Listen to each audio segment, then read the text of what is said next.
All right, now we are shifting our focus onto medical news this morning and prescription drugs. And this morning we want to put a focus on generic drugs. And I feel like for a long time now, we've all known the importance of generic drugs. But this morning we are welcoming the president and CEO of the Association for Accessible Medicines, Dan Leonard, joining us this morning to tell us more about generic drugs and why there really is a focus now on why they are more important than ever here in 2020. Good to see you, Dan.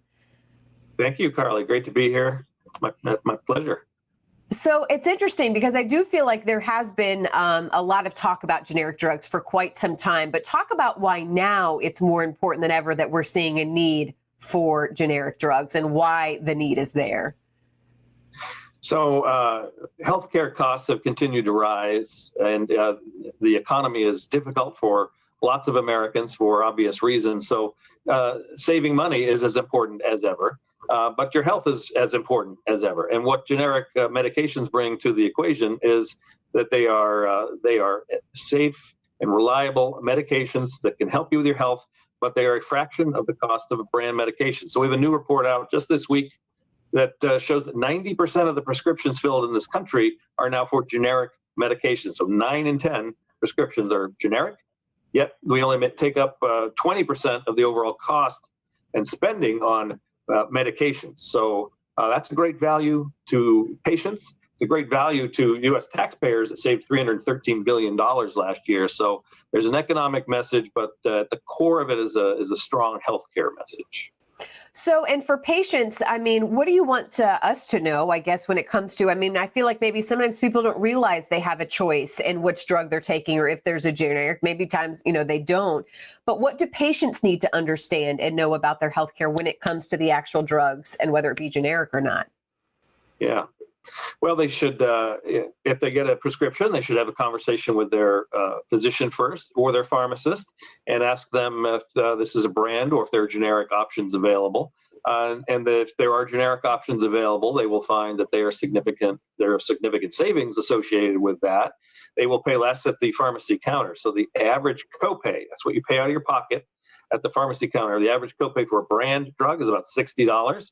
The average copay for a generic drug is $6. So significant savings there. But it all begins with that visit or that conversation with your doctor. And you should have that conversation and your pharmacist as well.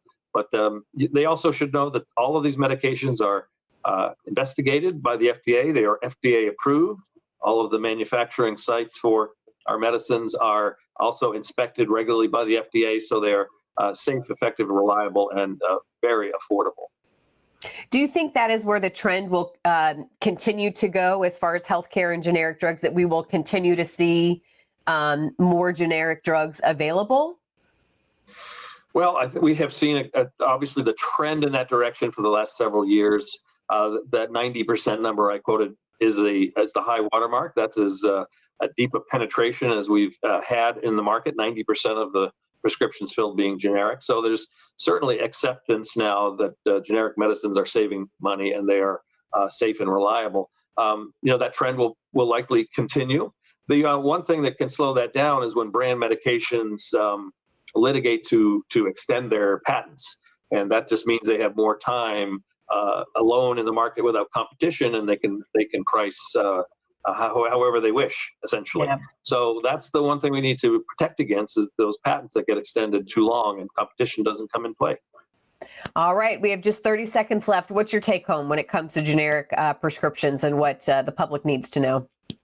Well, one more thing. I mean, we're saving money. We talked about that, but also in this era of this pandemic, COVID-19, generic medicines are saving patients in the hospital. They have since day one through generic medicines that help them reduce lung inflammation, painkillers and steroids and muscle relaxants. So until we have a vaccine, the generic medicines are really going to be the bridge to that vaccine for patients who are really, really ill from COVID-19.